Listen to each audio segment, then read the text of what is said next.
So I'm going to talk about preparing for surgery. And remember, this is from a medical doctor's point of view. We have two surgeons with us, and they may give you a little bit of a different perspective. My disclosure, and I'm going to talk about a little bit about surgery in general and also a little bit about preparation for liposuction or bariatric surgery. And the question is, if you have Derkham's disease and lipedema, why should you even worry about having surgery? And the reasons some of the reasons I've listed here includes excess fluid in the tissue in both Derkham's disease and lipedema. And the definition for lipedema is edema in the tissues. We know that in Derkham's disease and lipedema, there's an altered lymphatic system. Any of you who have Ehlers-Danlos hypermobility type are at risk. If you have mast cell disease and you have sensitivities to medication, how are you going to control your pain after the surgery or fluid or other things? If you have a unique body size and shape, are the tables going to be able to accommodate you in a comfortable manner? If you have difficulty with ambulation, how are you going to rehab after surgery? And if you have painful tissue, what are you going to do to control that pain? So the surgical risks include infusion of IV fluid during the surgery, and they do this for a variety of reasons, but one of them is to keep your blood pressure within the normal range. This, however, places a burden on your lymphatic system to get rid of all of that excess fluid.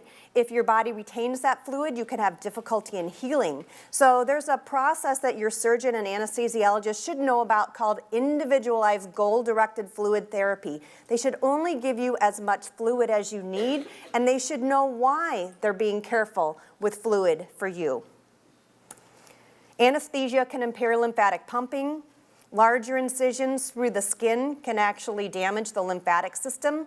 The cellular process of repair overlaps with that of inflammation, so the actual repair process can stimulate the growth of adipose tissue in Derkham's disease and lipedema. Again, hypermobility in the unique shape.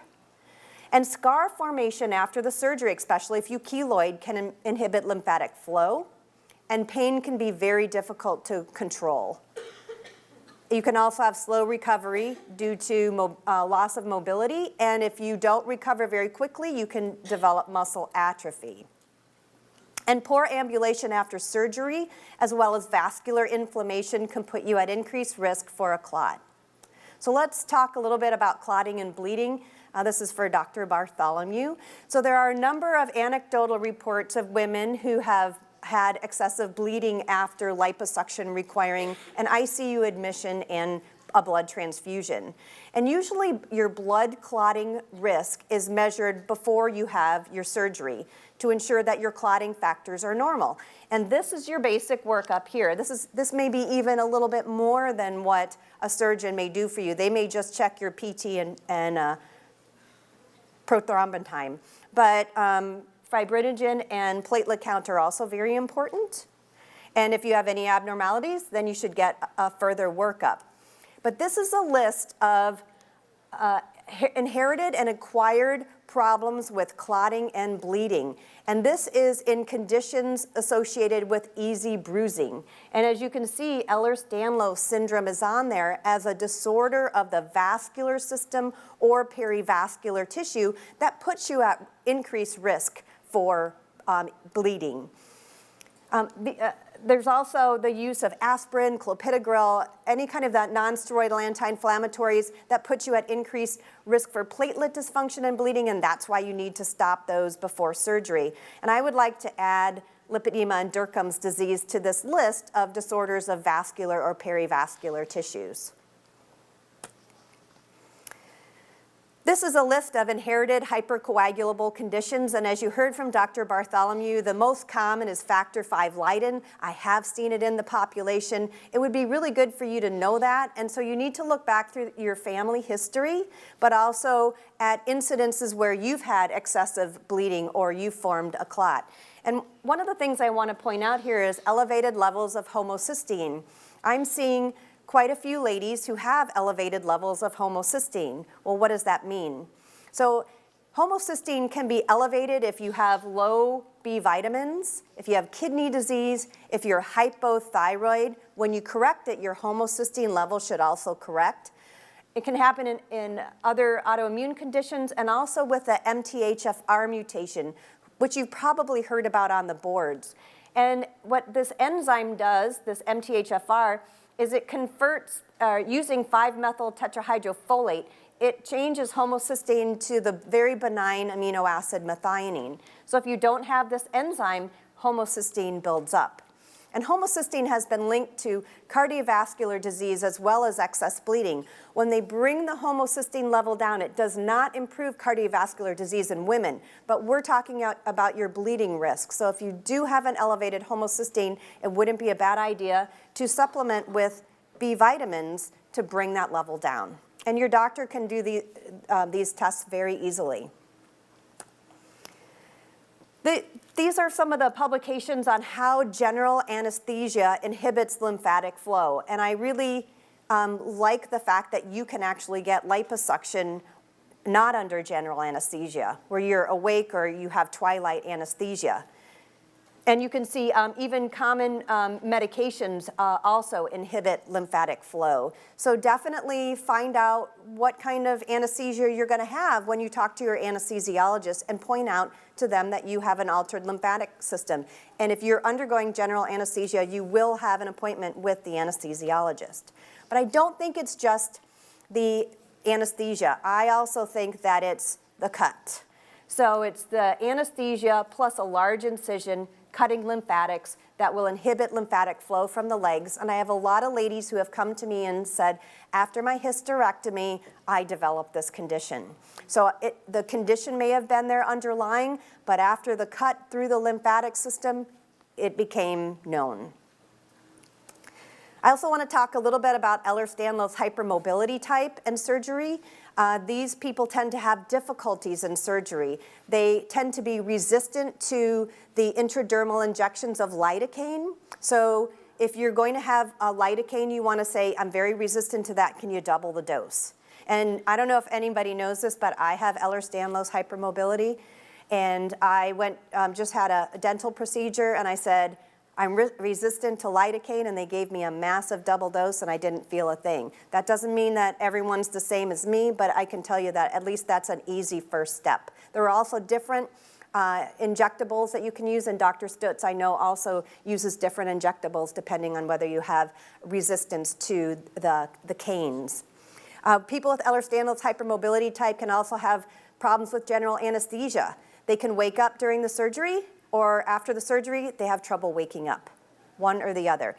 You want to make sure when you talk to your anesthesiologist, you tell them about the hypermobility. They want to be careful with your jaw when they do the intubation process. They want to be careful with your neck because people with Ehlers-Danlos have cervical instability. They also have mucosal fragility, so the tissues are more fragile. So when they pull things in and out of you, they want to take care. Also, when they position you on the table, moving your arm can be a really big deal. They can dislocate, they can sprain or damage the joints. Also, you're going to heal a little bit slower, so you might suggest that they keep the stitches in a few days longer. DDAVP has been used to decrease the risk of heavy bleeding in people who have the vascular type of hypermobility, and nerve blocks may be a really good choice for somebody who has hypermobility.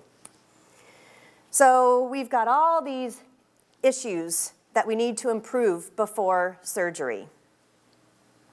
So how do you optimize it? So lifestyle, you've heard about healthy eating and exercise today. Everyone should be on board. You're going to take supplements only as needed, and you're likely going to stop them before the surgery. Again, medication as needed, stop it before the surgery. Complete decongestive therapy before the surgery. Make sure your lymphatics are functioning optimally. Make sure your fluid is out of your tissue as much as possible. If you have a pump, use it at home. If you have your compression, wear it religiously. If you think you have venous disease, Dr. Wright's going to talk more about that, you want to see a vascular surgeon to be assessed. And you also need positive thinking, which we had some of that today. And you also want support by friends and family, and we also heard about that today as well. So I really think it's important, I'm just going to drive this home, that before you have any surgery, you should see a certified lymphatic drainage therapist. If you have venous disease, they can help identify it. Some traditional doctors don't really know how to identify venous disease. If they see a lot of fibrosis in the area where you're going to have an incision, they can let you know that you might have trouble healing and in turn alert the surgeon. They can discuss compression with you in detail, or you can see Yvonne. They're going to give you a home exercise plan that you can use before and after the surgery. They can improve your skin quality to help you heal. And there's actually a publication on complete decongestive therapy, improving the outcome of a woman before and after bariatric surgery.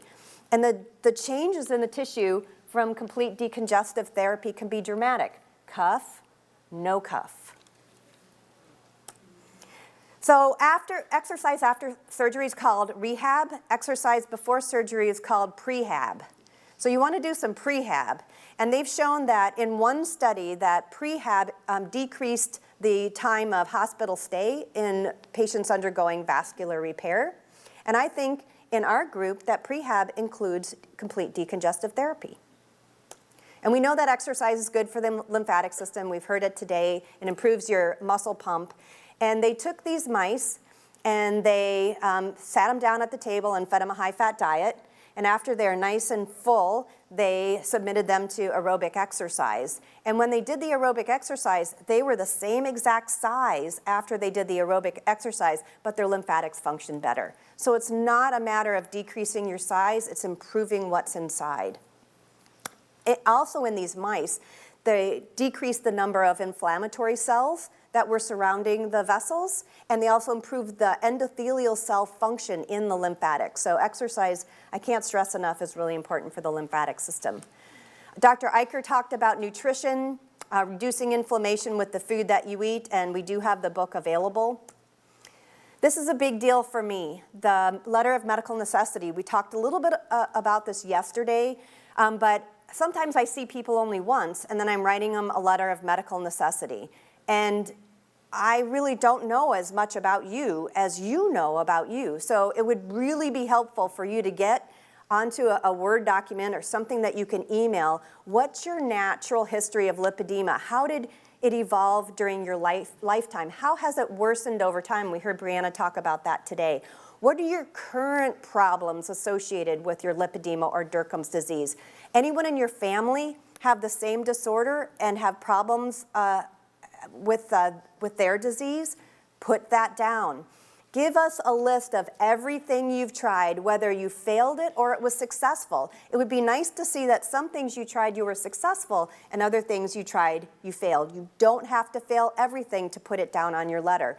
Did you have a biopsy? Did it show that you have fibrotic tissue? That would also be very helpful. Or any kind of perivascular inflammation would be helpful to show that your vessels are at risk.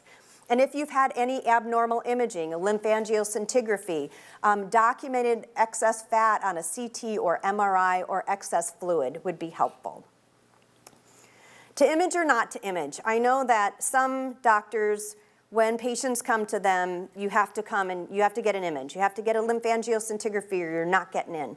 I don't really have that view. My view is if you need a lymphangioscintigraphy, we'll do it, because we want to find out why you're swelling. I don't know, you don't know, let's figure this out.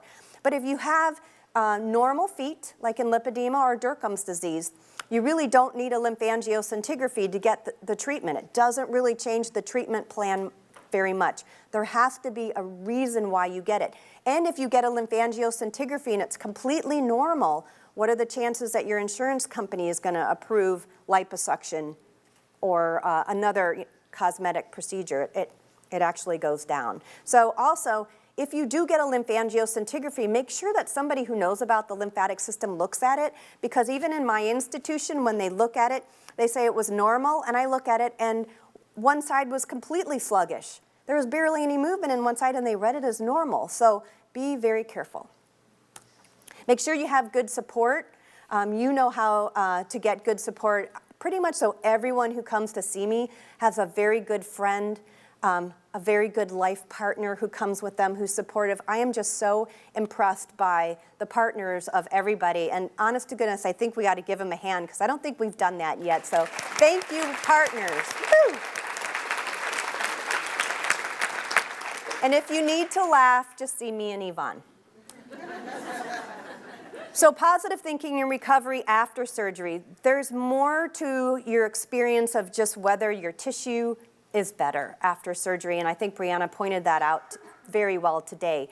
But interestingly, they did a study, and they showed that people with higher scores on optimism and coping did better after surgery. And also importantly, you should view your specimen. People who had disc disease and were actually given the fragments of their discs showing what was taken out actually did better in all sorts of measures, including weakness, paresthesias, funny feelings in the limbs, and they didn't need as many pain medications after the surgery.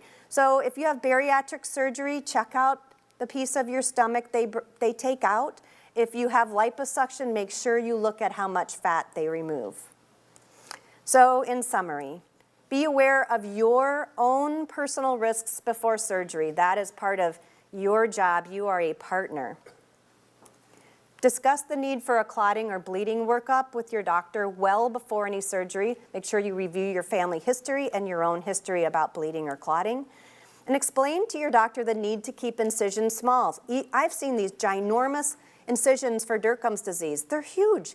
I can make a less than a centimeter incision, and I can birth out of that a majorly large lipoma. Why do you need a large cut? Make sure your doctor understands the risk of Ehlers-Danlos hypermobility type if that's what you have. Maximize your lymphatics and your overall health before any surgery, And image your vascular system only when it's necessary. And create an environment that optimizes your thinking before you have surgery. Make sure you participate in that letter of medical necessity. It could be the difference between $40,000 or nothing. And view your specimen. Thank you very much.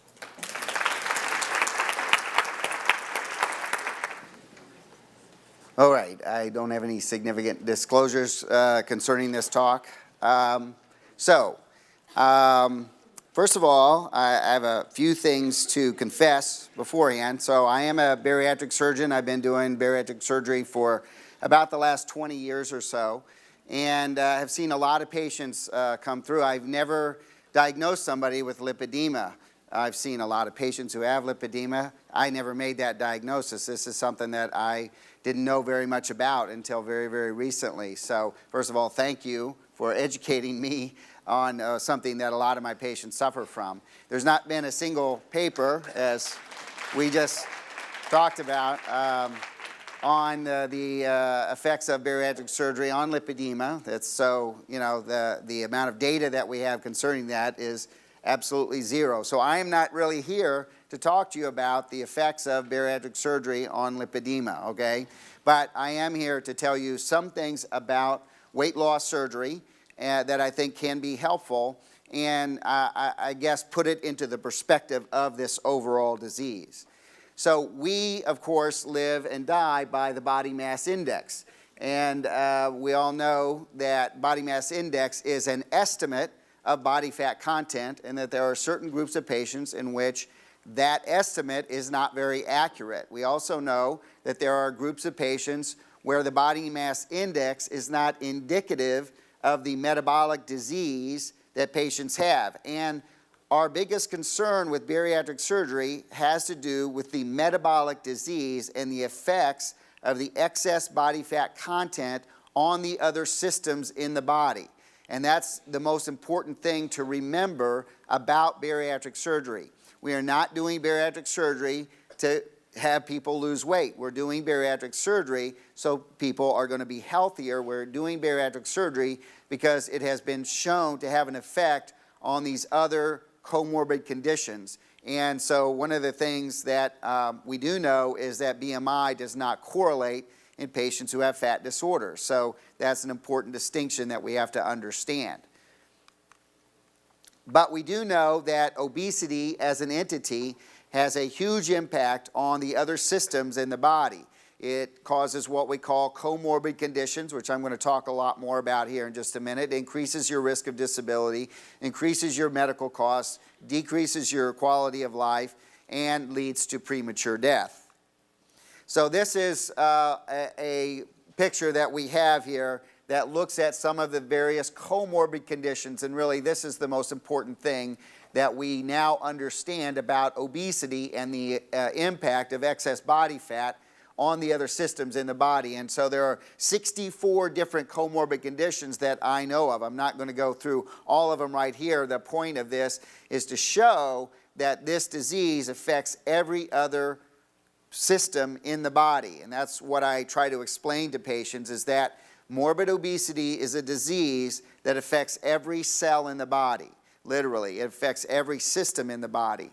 So there are a lot of things on here that people don't think about, but we are also beginning to understand a lot of the hormonal effects of morbid obesity, and I do think that that has a significant impact potentially on fat disorders. The other thing that we know about morbid obesity is the reason that we have many of these comorbid conditions is because morbid obesity is in itself a chronic inflammatory condition.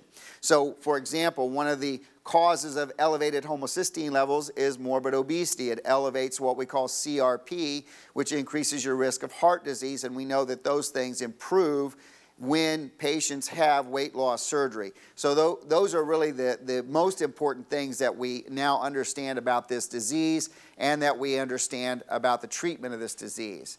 So what is the impact of this disease? And really, of all the things that I have learned in the 20 years that I've been treating morbid obesity, this is the most important thing that we've learned, is the impact of the disease. So we know that the younger you are, the greater the impact it has a slightly greater impact on men than it does on women. And we know that there are differences with different ethnic groups, both in the chances that you'll suffer from this disease and of the impact of this disease. So it has a greater impact, for example, on West Asians. It has a greater impact on Hispanics. It has a greater impact on African Americans than it does on Caucasians.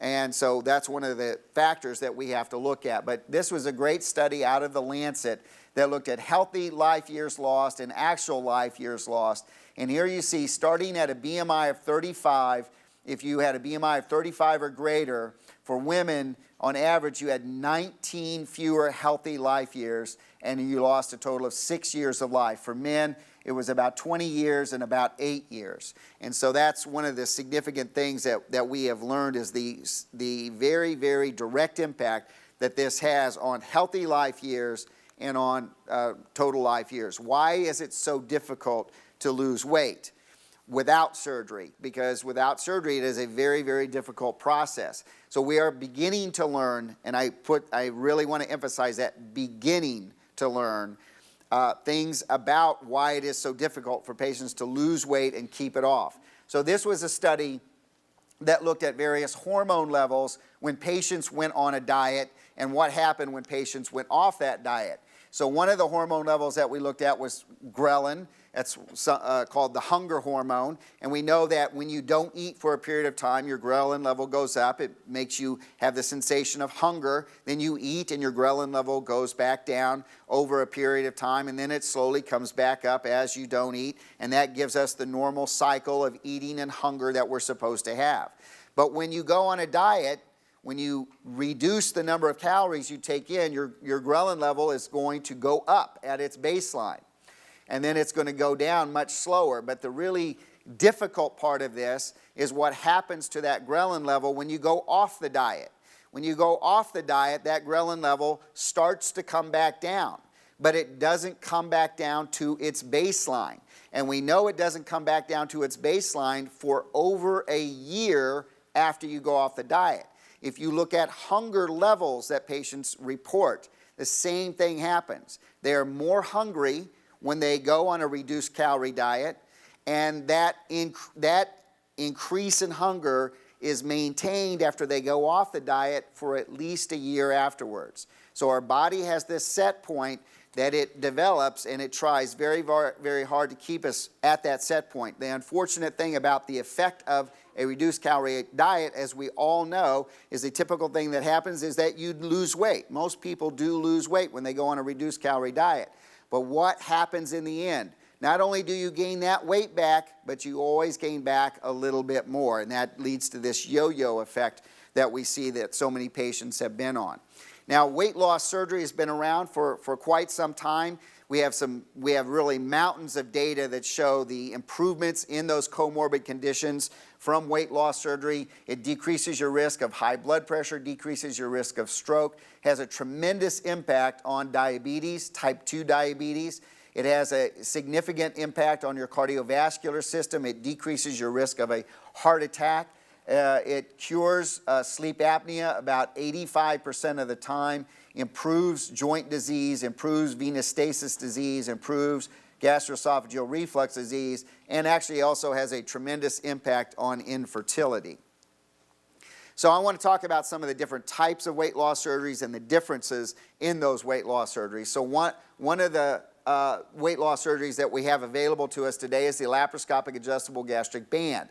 And that's a device that's been approved in the United States for around the last 14 years or so. It was approved in 2002. It's a very simple device. It's like a belt that we put around the upper part of the stomach. It's connected to this tubing, which is connected to this port, which is underneath your skin.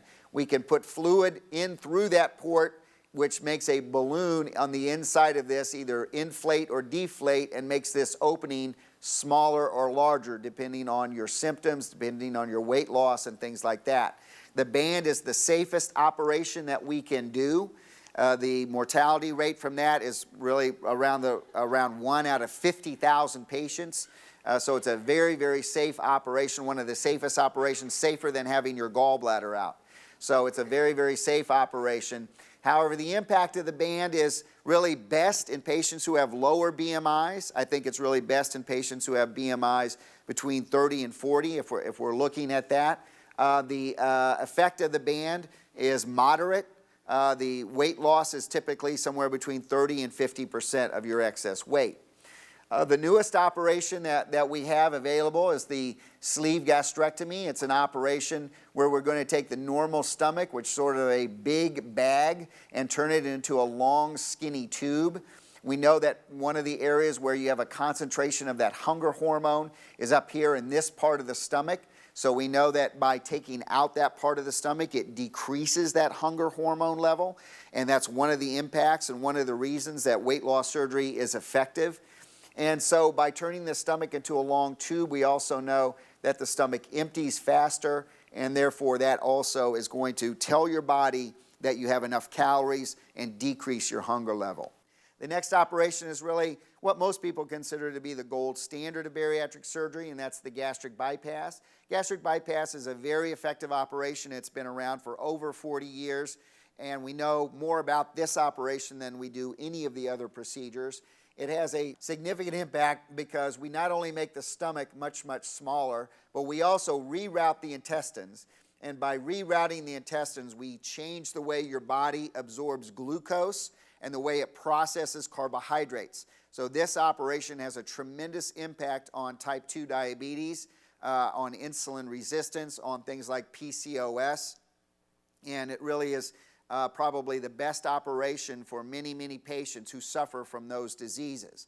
It has a significant impact on weight loss itself. For most patients, the weight loss is going to be 70 to 80% of their excess weight. But we also know that this is an operation that has to be maintained over time. The good news is we have lots of things that we can now do down through the endoscope, so not having to redo surgery, that can improve the outcomes from this operation. The next procedure is a newer procedure as well. It's called the duodenal switch. This is the current version of the duodenal switch that I do. It's really a sleeve gastrectomy and a gastric bypass sort of combined. And this is a single anastomosis duodenal switch in which we do a sleeve gastrectomy. That's actually where the sleeve gastrectomy came from. And then we also reroute the way the food goes into the intestine, pushing the food farther downstream in the intestine. This has a tremendous impact, decreasing, again, your hunger, decreasing your appetite, increasing what we call satiety, meaning your feeling of fullness, your feeling of satisfaction when you eat. You are satisfied with less food. You stay satisfied for a much longer period of time. So one of the impacts of this operation is weight loss. One of the other impacts is it decreases that ghrelin level that we talked about. It also has a tremendous impact on diabetes. This is a graph that looked at a very well-known study. It looked at diabetics, and it compared the best medical therapy with sleeve gastrectomy with gastric bypass. And so whether it's weight, whether it's hemoglobin A1C, whether it's the number of medicines you have to take, you see overall, these are the differences. Always on the top with the least impact is best medical therapy. In the middle is always the sleeve gastrectomy. And here with the biggest impact is gastric bypass. So this is a study that directly looked at all of those different therapies together. If you look at the different operations and their impact on diabetes, again, you see here the gastric bypass has a tremendous impact on weight as well as on diabetes. The duodenal switch is out here. You see here a 95% resolution of type 2 diabetes with the duodenal switch. And then the gastric banding has a lesser effect both on weight and on the resolution of diabetes. Hemoglobin A1C levels, which is what we're really looking at in diabetes. At 2 years after follow-up, again, we see best medical therapy versus gastric bypass versus a biliopancreatic diversion or the duodenal switch procedure, and a significant improvement in all of those with the weight loss surgery patients. However, weight loss surgery has a significant impact on the way you absorb nutrients, and so there are nutritional supplements that you're going to take. We are also going to recommend a very specific type of diet. Here's the really good news. The type of diet that we recommend for bariatric surgery patients is an anti-inflammatory diet.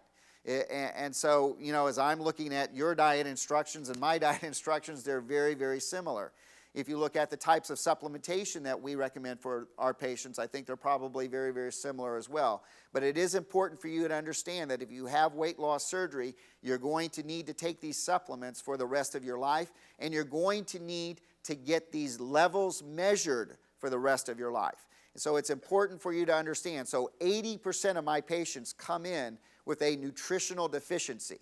Now you would say, how is it that you operate on people who are morbidly obese, but yet really overall they are significantly malnourished?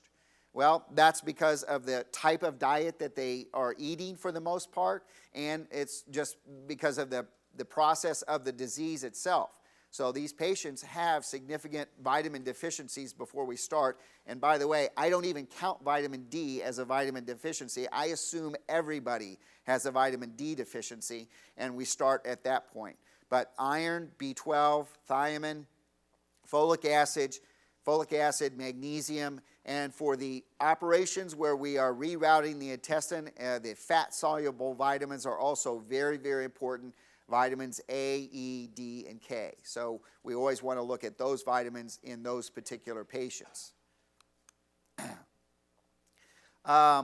So what is the impact of bariatric surgery? This is something where we have lots and lots of data.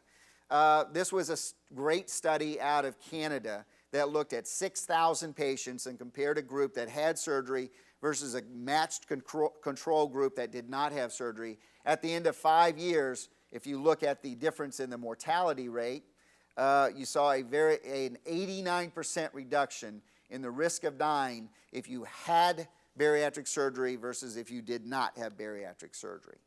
So we know that about 86% of patients, their sleep apnea goes away. 77% of diabetics, their diabetes is completely resolved. That means they're on no insulin, no medications, and have normal blood sugars. About 70% of patients, their cholesterol normalizes on no medications, and 2/3 of patients, their hypertension resolves. We also have a new weapon in our arsenal, which is called the intragastric balloon. So this is, I think, very interesting for two reasons from the point of view of a fat disorder patient. Number one, there's no incisions. So this is a completely endoscopic treatment. We're going down through the throat with a little lighted flexible TV camera, and this is a balloon, literally a water balloon that we're putting inside the stomach that helps occupy the space of the stomach, decreases your hunger, decreases your appetite, increases your satiety, and helps you lose weight. So I end with this. What is the effect of weight loss surgery on fat disorders? Well, there's nothing up there because we have no idea. I can tell you that I certainly know that the areas of fat that are abnormal are not going to completely go away with weight loss surgery. Certainly I have experience and have seen that many, many times. So we certainly know that weight loss surgery is not a cure for fat disorders. So I would never recommend somebody to have weight loss surgery just because they suffer from one of these diseases. However, if you suffer from one of those diseases and you suffer from those other comorbid conditions, then I think weight loss surgery could be a very, very effective treatment for you. The other exciting thing that's happening is I will tell you that within the next 5 years, we're probably going to have somewhere between 5 and 10 either new procedures, new devices that, again, are all endoscopic, not surgical. So no surgery, no cuts on your abdomen that are going to be available for patients. And the other good news is it's going to be available for patients with lower BMIs. So one of the things that we do know is catching this disease earlier, treating it sooner has a bigger impact on this. So one of the other things I will tell you is we do know patients with morbid obesity have a higher incidence of blood and bleeding disorders. So we actually have a whole panel that we do on all of our patients because I assume they're all high risk for coagulopathy. And we find a tremendous number of coagulopathies in our patients, including some of the ones you mentioned with factor V Leiden, MTFHR, and some of those. But actually, we test for about 20 different ones. So, all right. Thank you all very much. Thank you. So my one disclosure is I'm awful grateful to be able to talk to this group and grateful to the FDRS and Dr. Herbst.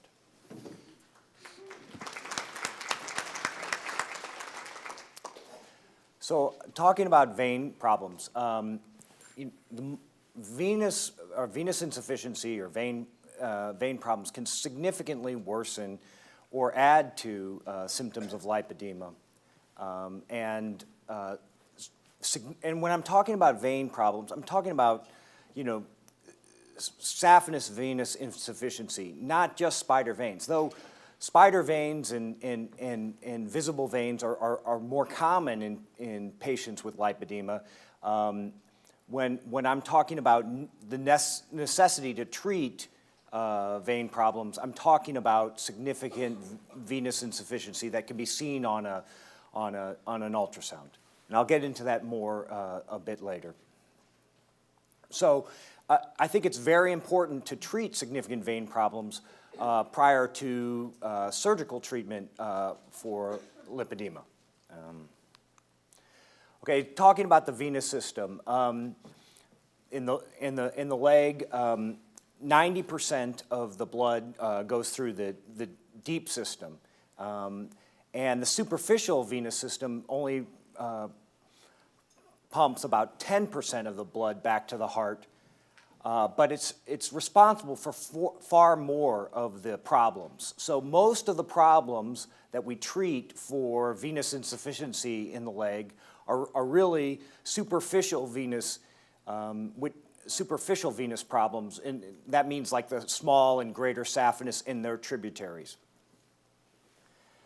So in the venous system, blood flows through one-way valves, and they are propelled by muscular contraction. These valves here are during contraction, they pump the blood up. In between contraction, they prevent the blood from falling or pooling back down in the leg. And now, when these valves fail, the blood flows backwards between contractions and leads to increased pressure in the venous system.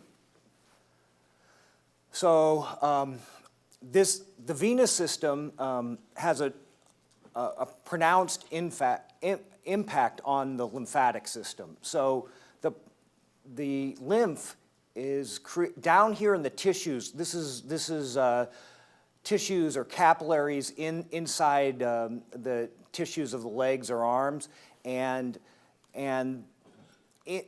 the lymph is generated by the pressures in this system. So before the amount of lymph is dependent on the arterial pressure slightly, and also much more the venous pressure, which doesn't have dampers, so it's transmitted more readily back into the capillary bed.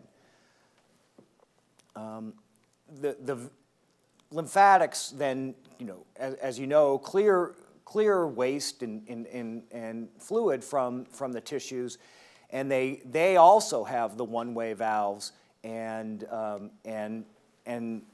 so it's critical. It's not just critical is the exercise. They also are dependent on the exercise, so it's critical to clear lymph for the exercise, but also the exercise and also helps clear the venous system, which has a feedback to the generation of lymph. So when I'm talking about diagnosing venous reflux, one thing that I want to point out is that we're talking, it's a venous Doppler ultrasound, but it's different from the ultrasound that they use in the hospital to check for a DVT. So many people have had a check for a DVT, and they lay you down and they perform the ultrasound while you're on a table. Whereas when you're checking for venous reflux or venous insufficiency, the ultrasound is done standing. Now, you can do some standing and laying down in part of a comprehensive venous exam, but to really assess whether there's reflux or significant superficial venous insufficiency, you really have to perform that standing.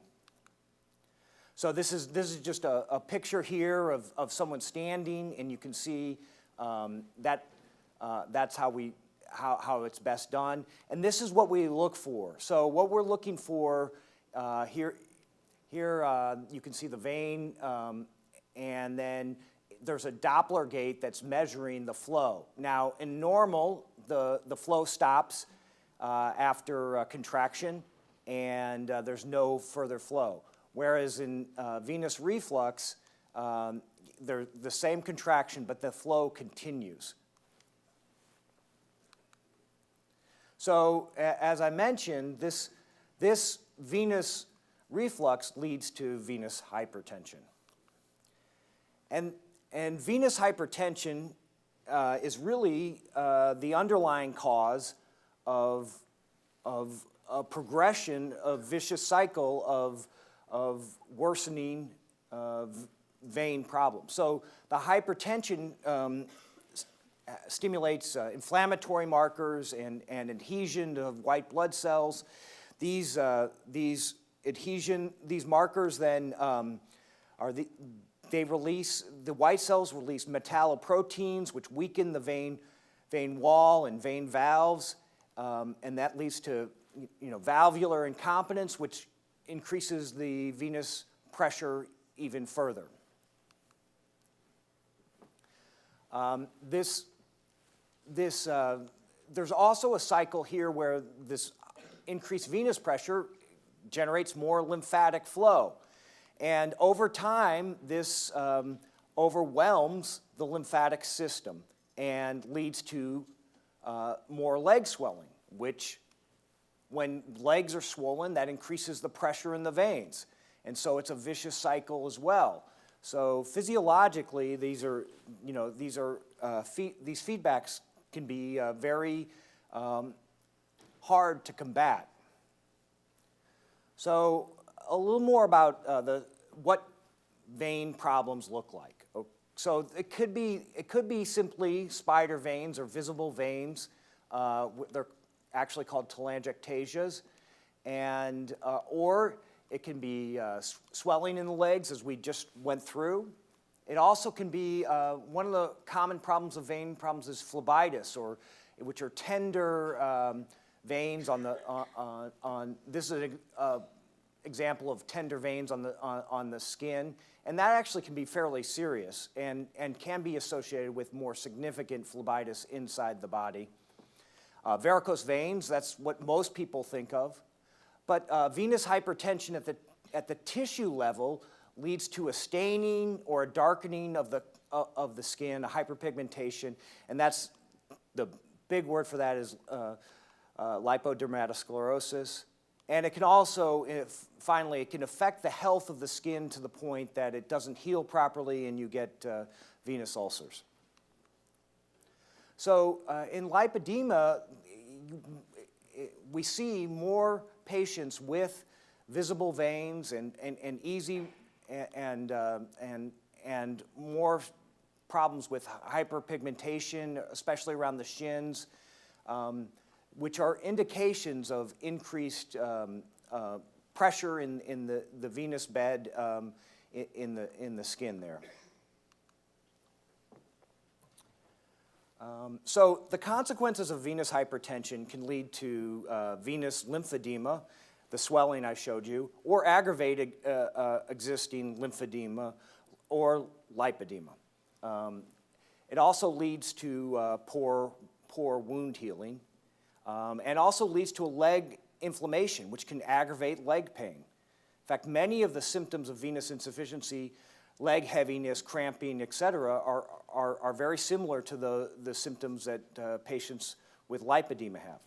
It increases the risk of blood clots, as I showed you, the phlebitis, and all of these obviously aggravate the symptoms and treatment of lipedema. So, in conclusion, all efforts should be made to reduce the risk and optimize outcomes of lipedema therapy. Treatment of significant venous reflux it helps optimize lipedema therapy. And the first step is a comprehensive vein evaluation with a standing venous Doppler ultrasound. Thank you.